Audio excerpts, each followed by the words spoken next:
Oh my gosh. Am I recording? Uh, yeah, I think that means it's recording. Okay. Well, I never thought I'd be whipping out the old blue snowball microphone in 2025, but here we are because my gaming headset microphone sounds like absolute dog water, as you guys heard a second ago. Sorry about that inconvenience. We still recording? Yeah, okay. Wait, are we? Okay.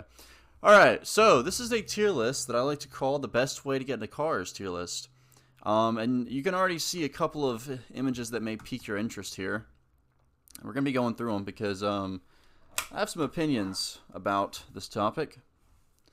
So a little bit of background. I got into cars. I would say probably like maybe end of 2023, mainly start of 2024. I started looking for a car I could work on, and originally I wanted to get a 335i with the N54, and I'm kind of glad I didn't get that, but at the same time I also regret it, which I'll go over later probably. We'll see, maybe. But anyway, so I got into cars through a variety of these things, and so this is just kind of like a tier list of the best ways to do it. Um, at least in my opinion, from what I have observed and researched into. I've actually thought about a couple. I thought about a couple of these ways whenever I was originally getting into cars, and I'm glad I did not do them. All right, so the very first one we have is what I like to call the money pit, and yes, that's my car right there, my RX-8. So if you're trying to get into cars, like this tier list is for like if you don't know anything about cars, okay? You're trying to get into cars and you're immediately jumping into like a project car, that's like in shambles, like absolute shambles, like it's gonna need a new engine, probably new suspension, like all kinds of stuff. That's gonna go into C. Honestly, it's not like it's a terrible way. It can be a good way, but here's the problem with that. My opinion, you should own a car that's actually running, and you should work on that before you try and jump into a car that isn't running. Because the reality is, you're not going to learn anything from working on a dead car, right? You learn the most from working on a car that at some point runs. Maybe not all the time, but most of the time, hopefully. You really, because especially like whenever you're working on a car and you don't know, like, okay, is the engine supposed to sound like this? What does this car's exhaust sound like when it's healthy? Is this noise, this like brapping noise, is that normal? Is this ticking noise normal? There's all kinds of things that go into working on a project car, and it's just not a great idea because you're going in blind into something you don't know anything about. So if you get a project car that's in shambles, you have no idea what to even start to look for. Okay, if I had gotten the RX-8 that's in that picture, if I had gotten that RX-8 whenever I first got into cars, it would have been a nightmare, okay? Because there's so many things about that car that I know need to be replaced or fixed or whatever that I would not have even thought about a year ago when I first got into cars, okay? Stuff like suspension bushings, possibly the whole suspension in general. Like this, I'm definitely gonna get like lowering springs and stuff. You have stuff like motor mounts, right? You have possibly electrical related things. And then, of course, the entire engine, and that's a whole thing within itself. That's a whole thing within itself. Okay, replacing an entire engine it's not like plug and play 90% of the time, especially if you get a project car where the engine's taken apart. I've seen some pretty crazy examples of that, okay? So, first way to get into cars, buying a money pit, project cars and shambles, not a great plan. Not a great plan. Next up, we have the responsible way, okay? The responsible way is, I'd say probably A tier. Responsible way is a daily that you maintain yourself, and that exact car that I put up there is actually my daily car. I mean, that's the one in the picture isn't my exact car, but I have a 2015 Chevy Equinox that's black, so it's basically my car. Now, I did own that car before I was into cars, and I did not do any of the work on it myself. I think I helped my dad replace the brakes on it. I did oil change on it a couple of times, but I mean, for the most part, I didn't really touch the car, okay? I kind of just paid people to do it. My mindset at the time was, why would I waste my time doing something when I could pay someone to do it? And now that I'm slowly approaching the age of fatherhood, right? Whenever you slowly approach that mid-20s age, you start to think, why would I pay someone to do that when I could do it myself, you know?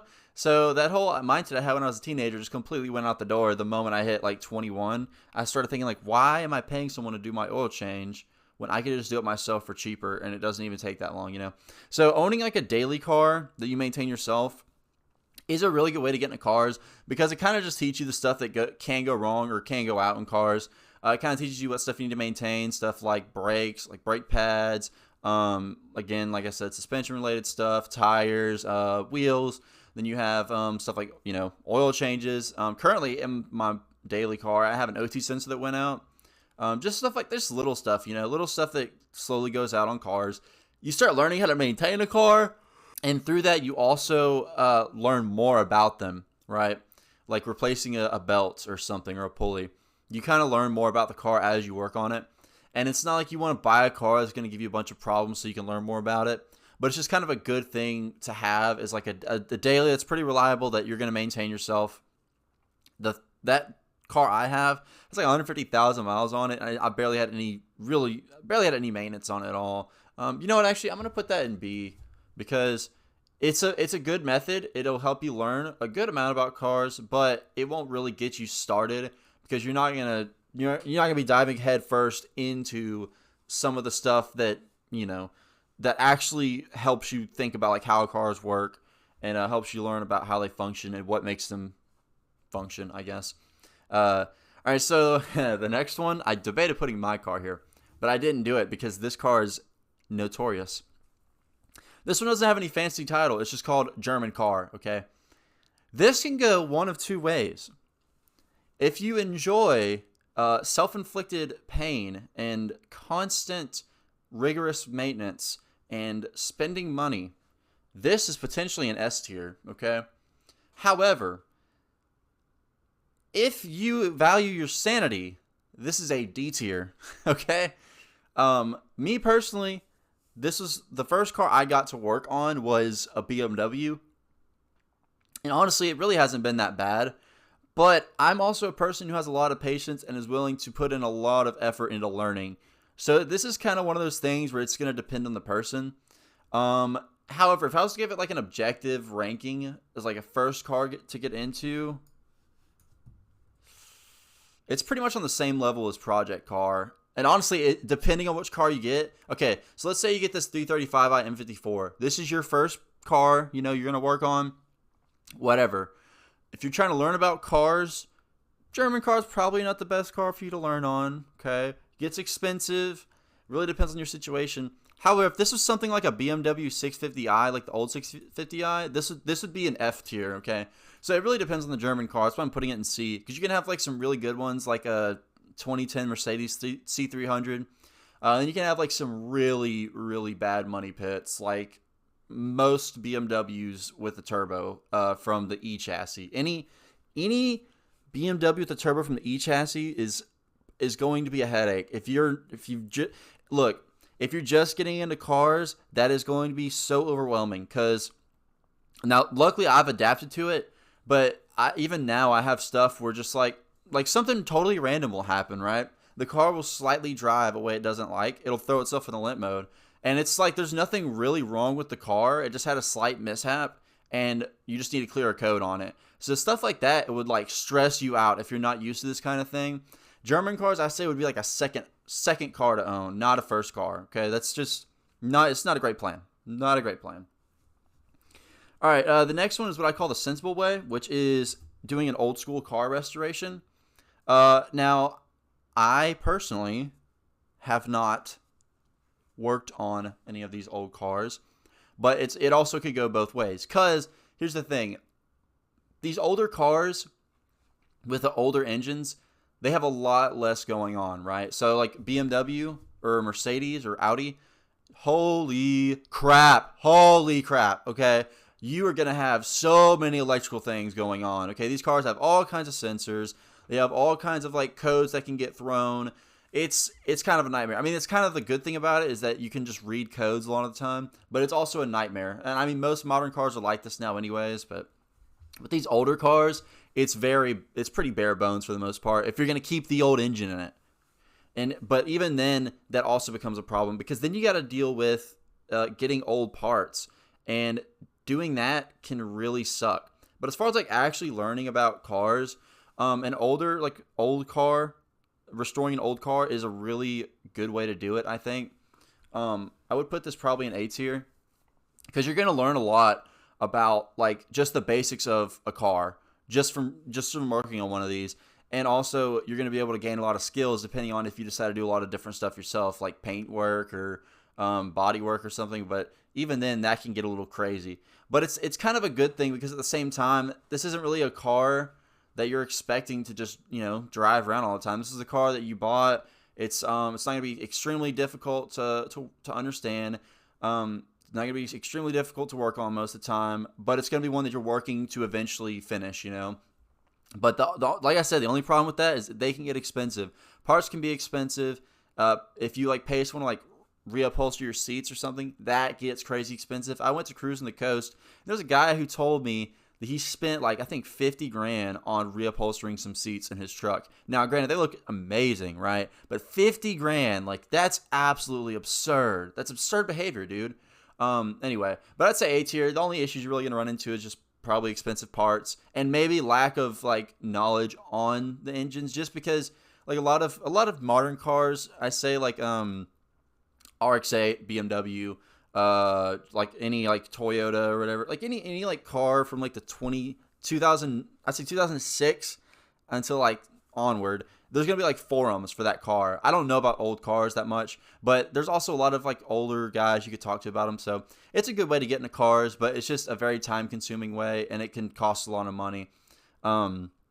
Anyway, so the next one we have is the problem machine, and you'll see I have a 350Z here, and that's because I have seen this firsthand.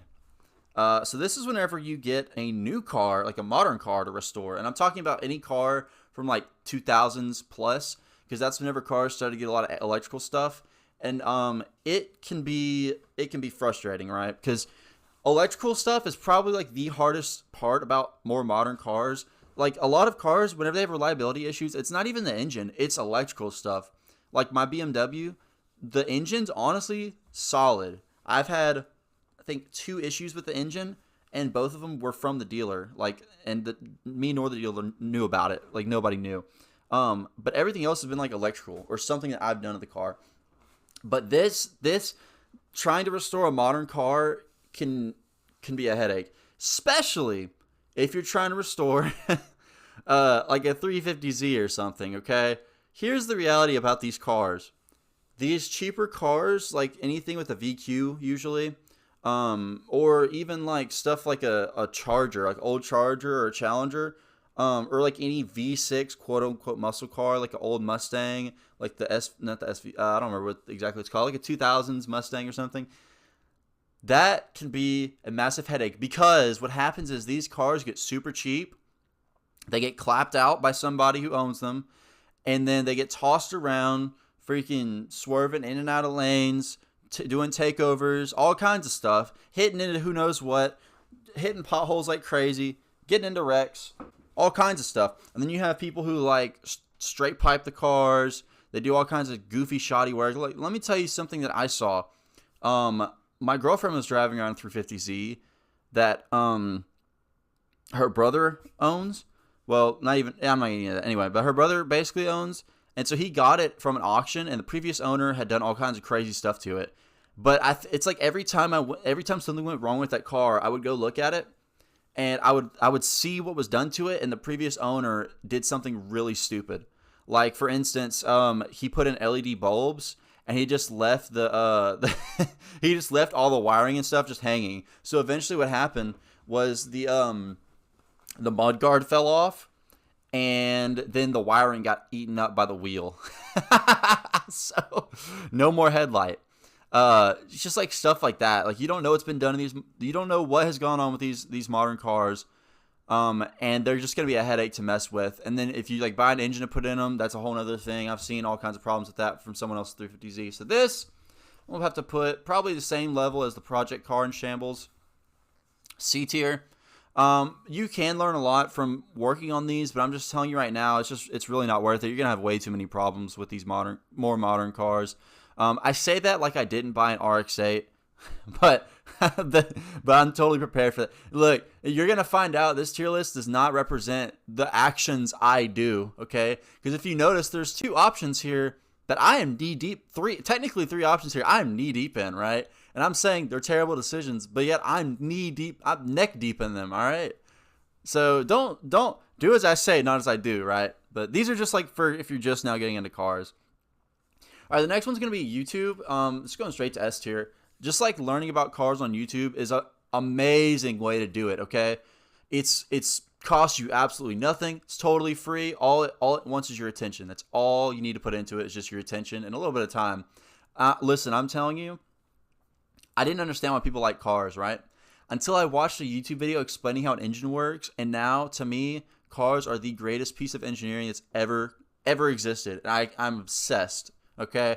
I can't tell you what it is, but it's just something about good engineering. It's amazing to me. Something clicked in my brain when I turned, I think, 21. I started getting into stuff like this, and it's like chef's kiss. I'm addicted to it. I can't stop.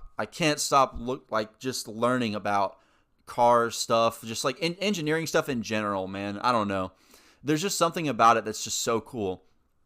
So learning through YouTube is S tier easily. There's some YouTube channels I got into when I first started getting into cars. That kind of helped me a lot. Engineering Explained, I think, is one of the YouTube channels. That guy explains everything in depth super well. He's really smart. And then I watched like Car Wow, Throttle House, just stuff like that to get to like learn about newer cars.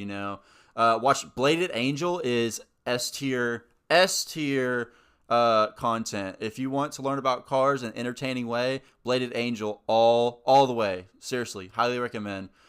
Anyway, but there's a lot of really good resources on YouTube for learning about car engines and just cars in general. So that's my opinion, the best option.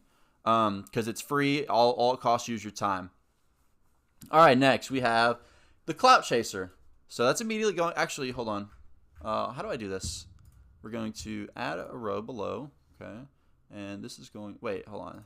Can I edit it here? How does this work? Yeah. Okay. Yeah. So we're gonna put this here. Clout chasing is the worst thing that's ever happened to the car scene. Okay, listen, and I'm talking about like social media stuff. People who get all their car opinions off social media, that's terrible. Please do not do that. Do not go on social media to learn about cars. There's some good resources, but majority of the time what you're going to run into is just clout chasers. And so you'll see I picked the BMW M4.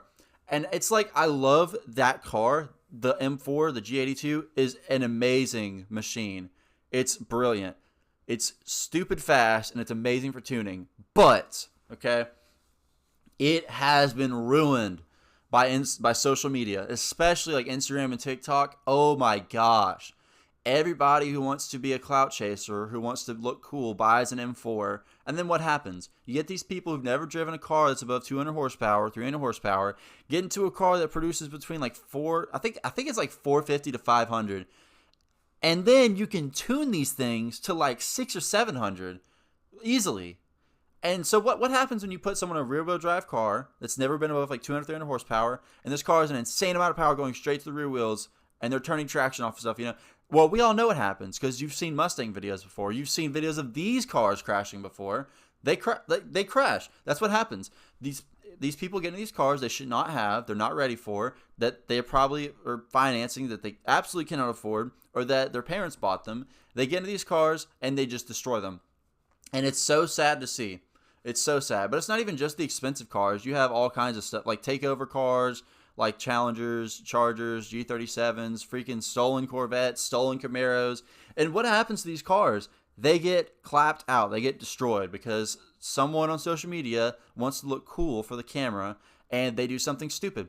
I cannot tell you the amount of car meet videos I've seen that have ended in absolute disaster because somebody was like, let me do a burnout real quick, like a super long burnout because that's cool. Boom, blows their engine. Let me just like constantly redline my car, that's going to be super cool. Boom, rod knock. Let me do a little like takeover right here, boom, arrested, boom, crash, boom. Like there's so many things hitting people, do not go to social media to get into cars. That's the absolute worst way, because then you're going to get into the people who only care about horsepower. And I almost used to be guilty of this, because a lot of the people I was hanging around with only cared about horsepower. Only cared about, oh, you can tune a C63 AMG to 1,000 horsepower.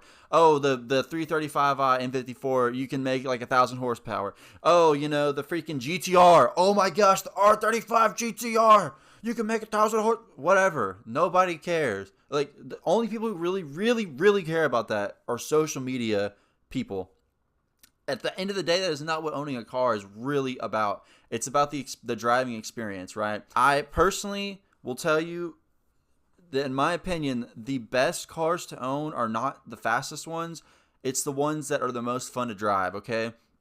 Stuff like a Miata or a Toyota 86 or a BRZ. All these cars, well, Miatas don't get hated on because people engine swap them and they're quote unquote cute. But like the 86 and the BRZ, social media people, anytime I see a reel or a post with a BRZ or 86 on it, it could be the cleanest 86 you've ever seen in your entire life. Everyone in the comments, slow, slow, slow. Like, yeah, the car is 200 horsepower, whatever. But it's also super lightweight, and that's not the point of the car isn't to be fast in a straight line, okay? That's what a BMW's for. That's what a Corvette's for. It's what a Camaro or a Mustang's for. The point of those cars is to be super fun to drive in the corners, and there's no reason to be hating on that, right? There's no reason to be hating on it, because that's the point of a car, is to drive it. And if you're going to hate on a car, it's just a good driver's car, that's just stupid. And people on social media do that all the time. And that's why I bought an RX-8, because I've heard they are phenomenal driving cars. In fact, they were competing with Porsches at the time the RX-8s came out. They were competing with Porsches on how good they were at driving. In fact, I think RX-8 got like the best handling car from multiple places whenever it came out. So, is it slow? Yeah, it's slow. It's like a 6-second 0 to 60. I don't care. It's great at handling. It's manual. It's fun, and it's got a rotary. Anyway, just don't go on social media. I can rant about that all day. It's ridiculous. Okay, the next way we're gonna talk about is the really sensible way, which is going to school. So this is going to be A tier because, well, I don't know. I mean, my opinion, this is probably one of the best ways to do it, because you get to learn, like, I don't know necessarily like in a classroom setting, but you know what I mean. You get to go to a school to learn how cars work, learn how to work on them, and learn like some of the common stuff that goes wrong with them. I know a YouTube video that kind of opened my eyes about this recently. I was watching this guy who was being interviewed about, like, he works on BMWs, I think in like Puerto Rico or something, and he said that he went to like BMW training school or whatever to learn how to work on BMWs. Now the dude owns a shop. He works on BMWs all the time, modifies them, whatever, makes all kind of money. So that could be that's not only a good way to get into cars, but it's also a good way to get into making money. You can eventually like build yourself a career with this, on learning about cars, working on them, whatever. But I will say that it's a double-edged sword, because yes, you're going to learn a lot about cars, but it's also going to be very, very involved, very hands-on in a good way and a bad way. And it's also going to kind of suck at some point, because you have to really, really love working on cars to want to work on them every day as your job. I absolutely love cars, but I could not do that as a job, okay? I would get sick of it so fast. But the main downside to this is that I think you're probably going to have to pay a good amount of money to get into one of these schools. Now, don't quote me on that, but that could be a potential downside. But overall, it's a really good way. It's just going to school. I mean, you're just going to learn about them, whether you like it or not. All right, so the next way is what I call the self-destructive way, which is being a mechanic. Straight to B tier. So the reason why is because, yes, you're going to learn a lot about cars, but you're also going to see a lot of really, really stupid stuff while learning about cars. So you're going to do like, your basic maintenance stuff, oil change, tires, whatever. Changing out brake pads, basic maintenance stuff. But the problem is that's going to be your job, right? And so having a job where that's all you do can get old, especially whenever you start running into customers who are just completely ignorant about stuff. That can also, I'm sure that gets old really fast. Plus, you also have to think about, I mean, you're going to be doing this like eight hours a day maybe. And you're going to be going in there totally blind a lot of the time if you're going to be a mechanic, and you're going to get trained to be a mechanic. So it's going to take you a lot longer to really warm up to a lot of stuff about cars. I mean, sure, you know, you'll have people that know a lot about them. You can ask about and stuff, but it's just, yes, you'll learn about cars. Yes, you'll start seeing a lot. You'll see a lot more cars and notice a lot of stuff before you never noticed about cars. But the downside is, you know, it's your job. So that's really the main thing. Hey, plus side though, you'll get paid for it, and eventually you can make a pretty good amount of money as a mechanic. Now I recognize this is probably a service. What's service advisor in this picture? But whatever, you know what I mean. Which service advisor is also a pretty decent way to get into cars, honestly. All right, so the next one is the most responsible and sensible way. Now, I recognize this is not really going to be super possible for everyone, but it's the best way. And that's to have a daily and a project car. So, having a car you're modifying, but also having a daily car you can drive around. This is really the only way to do it. So, I mean, this really applies. Like, you can have this, but then decide to do any of these other things on the tier list. So you can have a daily and decide to do any of the other things on the tier list.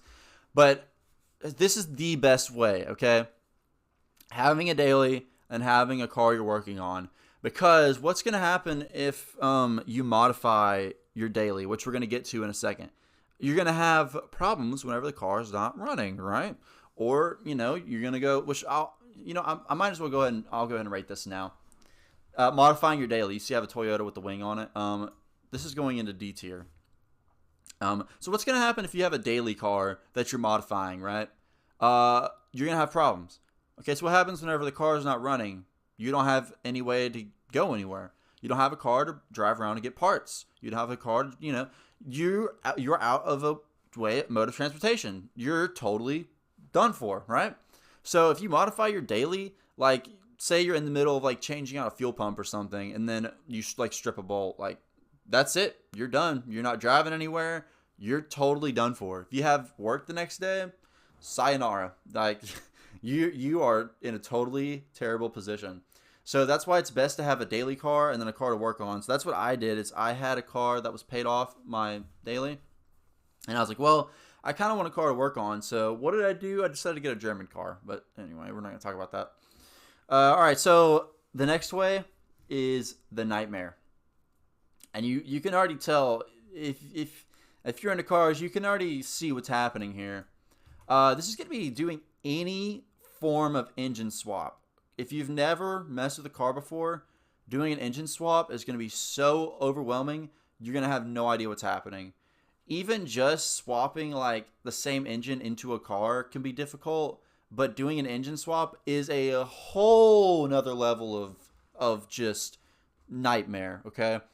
Because you've got to deal with all sorts of electrical things. You got to deal with fitting the ECU for one engine onto like a different car. You got to deal with like making mounts for this engine inside of this car. You got to deal with all kinds of things. It takes a lot of knowledge about cars to do an engine swap by yourself. Now, getting someone to help you who's done it before, yeah, you can make that happen. But just my opinion, doing an engine swap right out the gate to try and get in the cars is just going to be way too overwhelming. I think you need I think you need a good amount of experience to start getting into stuff like this. But I don't know. That's just me. I haven't done an engine swap before, but I've looked into it, and it's a lot of money, a lot of custom work depending on what car you're doing, and it's kind of not worth it in my opinion if you're just starting out. Eventually, sure, but if you're just starting out, no. All right, next is the granny way. So this is going to be owning a car, buying a car, and letting the shop maintain it. That's also going into D, because you're really I'm going to put that in D. It's not that this is necessarily a bad thing. It's totally fine to own a car and let the shop work on it. Not everyone has the time to do that. But if you're trying to like get into cars and understand them, this isn't really the best way to do it. I guess I'll put it in C. It's really not the best way to do it because you're not really learning about the car if you're not working on it, right? You're not learning about the car. The shop is working on your car. I mean, sure, you can look up stuff later, but unless you're doing hands-on, you're not going to fully understand what's happening, and it's going to cause issues down the road if you're trying to get into cars. It's totally fine to own a car and have the shop work on it, whatever. but it's just you're not really getting into it. You're not understanding the fundamentals of a car. You're not understanding how it works. You're not understanding the things that make it drive the way it does. There's just so much stuff you're missing out on. So it's not like it's a bad way. It's just not the best way. I just put it in C probably just for that reason. Okay, and now we have the last one, which we all knew this was coming. So this is what we're gonna call death, and that is working on any form of rotary engine car as like your first way to get into cars. Absolutely not. Okay, listen to me right now. You see this little Dorito shaped beauty right here? It's gorgeous. It makes a beautiful exhaust sound, especially whenever you stack them. It's incredible. It's a marvel of engineering. But you see these little edge pieces here, right? Yeah, that is going to be the death of you. It is going to be your financial ruin, okay? It will be one of the worst decisions you've ever made in your life if you're going in there blind trying to learn about cars, okay?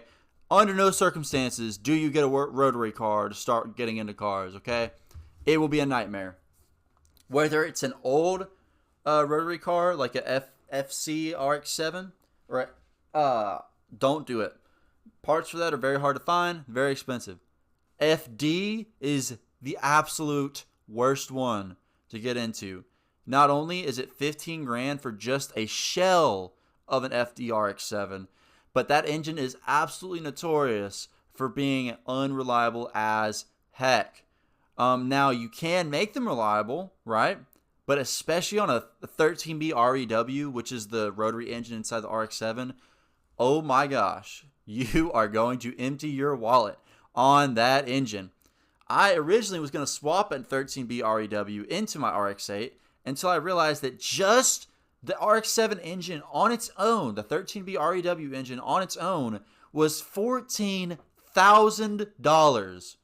And that's for one that has like good compression. That's one that's going to be not very headache free. One that has low compression that's going to give you headaches is like $7,000, okay, $7,500.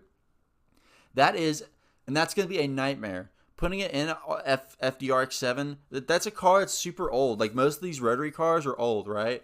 So not only are you going to have to deal with old car issues like, rust or whatever, which I mean, granted you would have to deal with an old car, but it's not nearly as bad in my opinion as like one of these old rotary cars. It's the quality of these old rotary cars are not good, not at all, okay?